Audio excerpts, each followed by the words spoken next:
यहाँ उपस्थित होकर के अपना परिचय दिया और इस कार्यक्रम को आगे बढ़ाया, उन सबको मैं उज्जवल भविष्य के लिए शुभकामनाएं देता हूँ।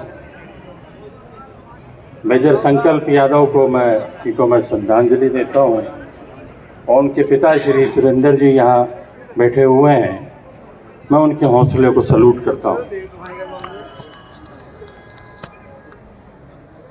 परम सम्माननीय डॉक्टर करण सिंह जी साहब, महेंद्र यादव जी साहब, समाजवादी पार्टी की राष्ट्रीय उपाध्यक्ष वंदना यादव जी, हर्षाई यादव जी, परम सम्माननीय जगरूप सिंह जी साहब, मंच पे बैठे हुए सभी हमारे नेतागण और यहाँ मौजूद सभी भाई और बहनों,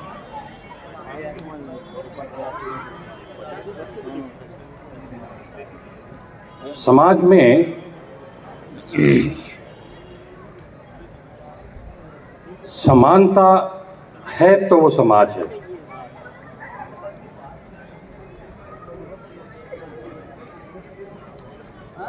सब छोटा हो बड़ा हो, सब समान हैं तो समाज है। पिछले कई सालों से जब भौतिकवाद शुरू हो गया तो समाज का स्वरूप बिगड़ने लग गया, और ये हमारे समाज का ही नहीं, सभी समाजों का स्वरूप बिगड़ने लग गया। समाज में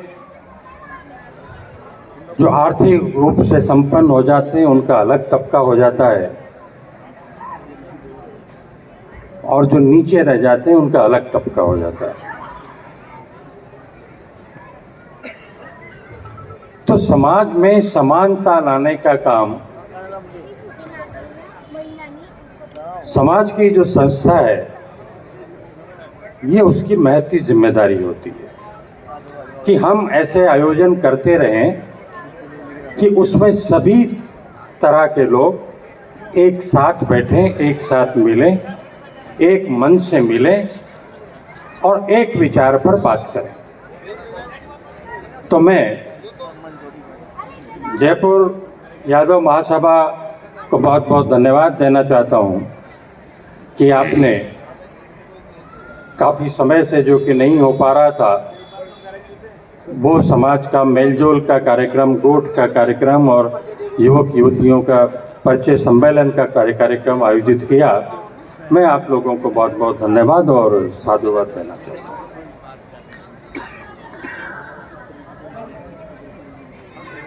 अखिल भारत वर्षीय यादव महासभा,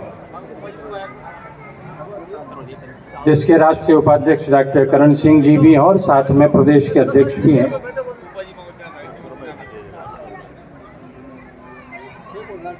ये 100 साल पुरानी संस्था है और मुझे आप लोगों को ये बताते हुए बहुत खुशी हो रही है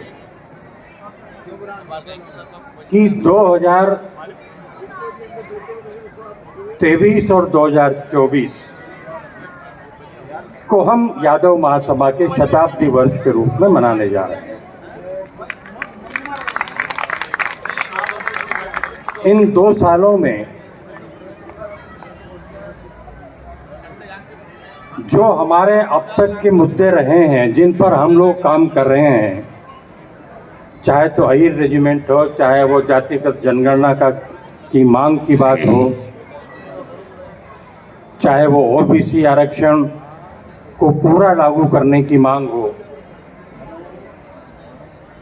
रोजगार की मांग हो, कैरियर काउंसलिंग की बात हो, या समाज के राजनीतिक उत्थान की बात हो, इन सब के ऊपर 100 सालों से यादव महासभा काम कर रही है।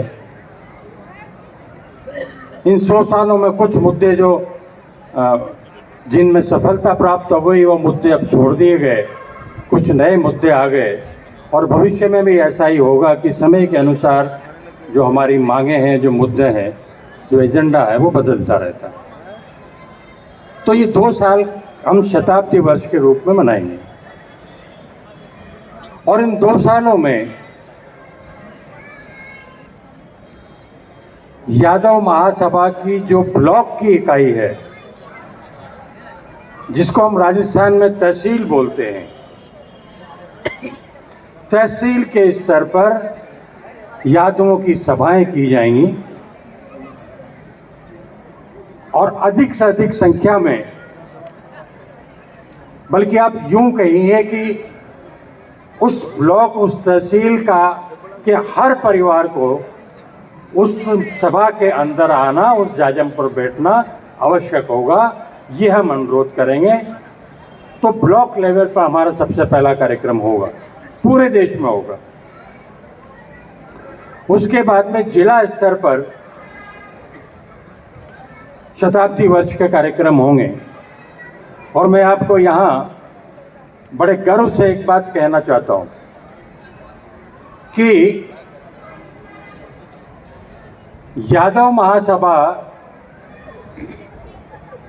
की जो इकाइयां हैं, जिला यादव महासभाएं जो हैं, वो देश के लगभग 684 जिलों में यादव महासभा काम कर रही है। और ये आंकड़ा मैं आपको जब का बता रहा हूं, जब मैं युवा यादव महासभा का अध्यक्ष था राष्ट्रीय, उस समय 780 जिले थे। 780 जिलों में से 684 जिलों में यादव महासभा काम कर रही थी। अब जिले हर साल क्योंकि बढ़ते रहते हैं, तो हमारी भी इकाइयाँ बढ़ रही हैं। तो ये हमारे लिए गर्व की बात है। और इससे भी बड़ी गर्व की बात ये है कि चाहे भारतीय जनता पार्टी हो, चाहे कांग्रेस पार्टी हो, ये 2 राष्ट्रीय पार्टियां इस देश के अंदर, और जितनी इन दोनों की इकाइयां जिला स्तर पर नहीं है, उससे ज्यादा इकाइयां यादव महासभा की जिला स्तर पर काम कर रही हैं। तो हमारा संगठन सुदृढ़ है, मजबूत है, क्रियाशील है। मैं आप सबसे अनुरोध करूंगा और उसके साथ में फिर एक प्रदेश के स्तर पर बहुत बड़ा कार्यक्रम होगा, जो हमारा जयपुर में होगा, या डॉक्टर साहब जहां भी उसको उचित समझेंगे, महेंद्र जी हैं, वहाँ होगा। लेकिन प्रदेश के स्तर पर सभी प्रदेशों में बड़ा कार्यक्रम होगा। तो मैं आप सब लोगों से अनुरोध करूँगा कि इस शताब्दी वर्ष को मनाने के लिए आप सब लोग इससे जुड़ें, इससे संकल्पित हों और इसमें आगे बढ़ चढ़ करके हिस्सा लें। हमारे जो 100 साल से हमारे जो बुजुर्गों ने इस महासभा में काम किया है, समाज के लिए काम किया है, उनका सीना गर्व से ऊपर स्वर्ग में गर्व से भर जाए। हमको इतनी संख्या में उसमें उपस्थित होना चाहिए। मैं एक बार फिर सभी युवक युवतियों को उनके भावी जीवन के लिए शुभकामनाएं देता हूं।